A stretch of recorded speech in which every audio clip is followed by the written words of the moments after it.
Arrêtez de faire du lean. Mesdames, messieurs, chers managers, chers amoureux de l'excellence opérationnelle, arrêtez de faire du lean. Vous vous posez la question, pourquoi est-ce que je vous demande d'arrêter de faire du lean?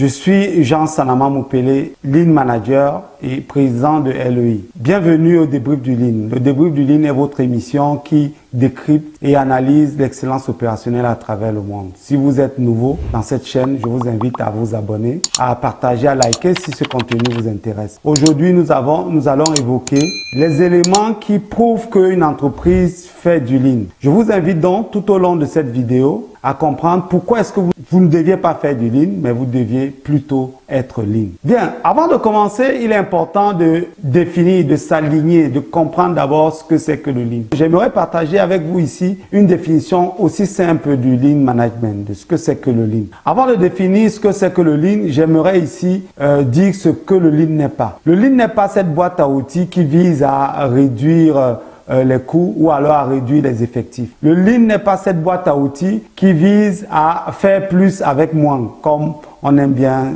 le dire. Le Lean, c'est ce système d'apprentissage continu qui vise à chercher la perfection tous les jours, à tous les niveaux, dans le seul but de satisfaire le client. Le client ici, c'est qui? Le client, c'est le client final, celui-là qui définit la valeur, celui-là qui met la main dans sa poche pour payer votre produit ou votre service. Le client interne, c'est le salarié, celui-là qui crée de la valeur. Et le deuxième client interne, c'est l'actionnaire. Donc le Lean va contribuer ici à satisfaire ces trois clients qui sont déterminants dans la vie d'une entreprise. Si on est déjà aligné sur la définition du Lean, je vous invite ici à comprendre comment est-ce que les entreprises arrivent à faire du Lean et pensent être Lean. Bien entendu, partout où vous verrez des entreprises qui ont lancé une démarche 5S et se sont arrêtées à 3S, ces entreprises font finalement du Lean. On va vous dire qu'on fait du Lean pour embarquer des gens. L'on vous dira qu'on a lancé la démarche 5S et on s'est arrêté finalement à 3S pour embarquer ou pour démontrer que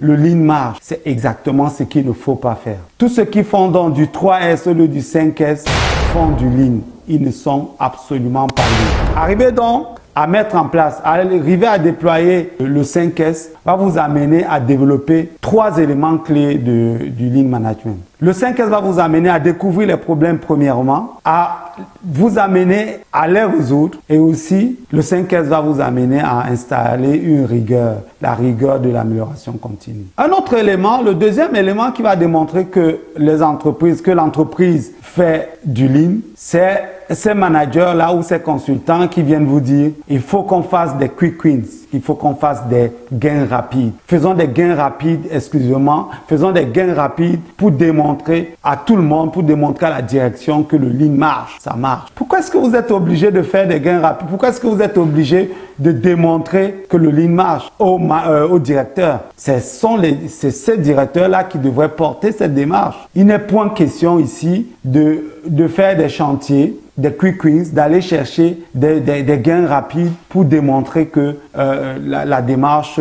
prend corps. Alors, les entreprises qui se lancent à rechercher systématiquement les quick wins vont se mettre à déployer les outils du Lean et de telle sorte qu'effectivement, ils vont abandonner l'humain qui devrait être au centre même de la démarche d'amélioration continue, la démarche Lean. Donc, toutes les entreprises qui se lancent à rechercher tout azimut les quick wins sont des entreprises qui passent à côté de cette démarche, de la puissance de cette démarche Lean. Vraiment, l'idée ici, je ne suis pas en train de dire qu'il ne faut pas faire de quick wins. Je ne suis pas en train de dire qu'il ne faut pas faire des chantiers pour faire des gains. Mais je dis que bâtir une stratégie de quick wins pour pouvoir démontrer, je ne sais pas à qui, démontrer au directeur général, démontrer aux autres personnes que ça marche est une mauvaise façon de faire dans nos organisations. On a un troisième élément, c'est la certification Six Sigma. Retrouver toutes les entreprises qui se sont lancées à se faire certifier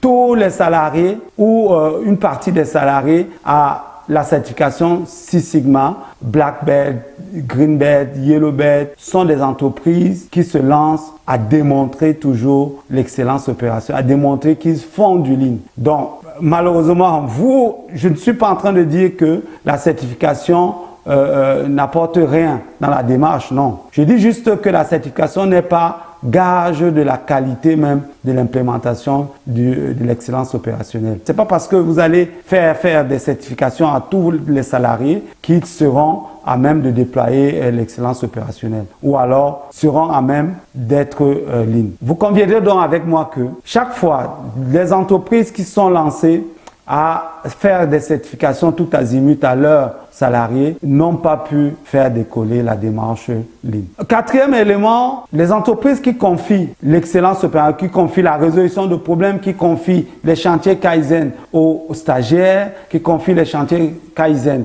aux méthodistes ou alors aux ingénieurs Lean, n'ont rien compris vraiment de la puissance du Lean Management.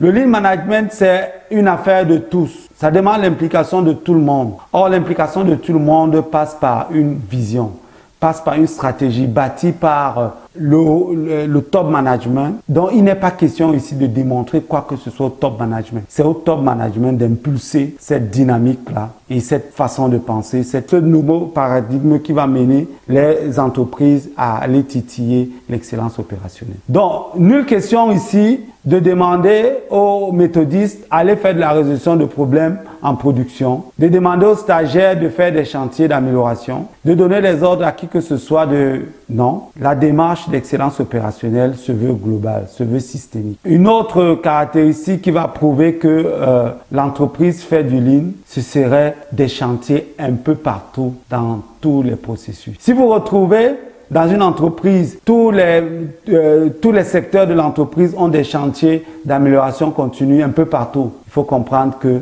là, on est en train de vouloir démontrer qu'on fait du Lean. Il ne faut pas faire du Lean, il faut être Lean. La meilleure façon serait d'appliquer la théorie des contraintes.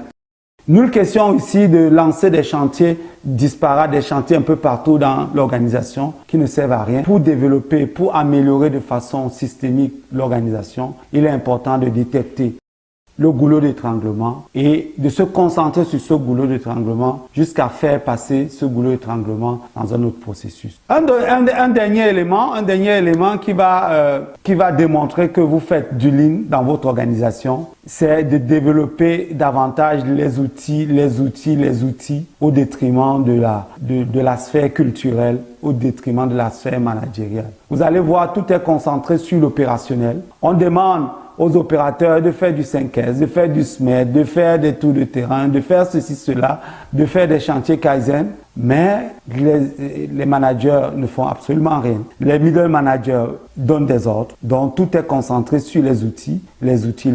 Et à chaque fois que vous serez toujours à l'ère des outils, vous verrez que vous faites du Lean. Le Lean Excellence Institute ici veut vous amener à sortir de ce paradigme d'outils pour tomber sur la pensée Lean. C'est quoi la pensée Lean? Nous allons développer une autre émission où nous allons vous apporter les éléments qui contribuent à être Lean au lieu de faire du Lean. Nous arrivons au terme de notre émission. Nous arrivons au terme de ce débrief du Lean. Si vous avez aimé, je vous invite à liker et à partager, surtout à commenter. Donnez-moi les éléments pour vous qui amènent les organisations à faire du Lean.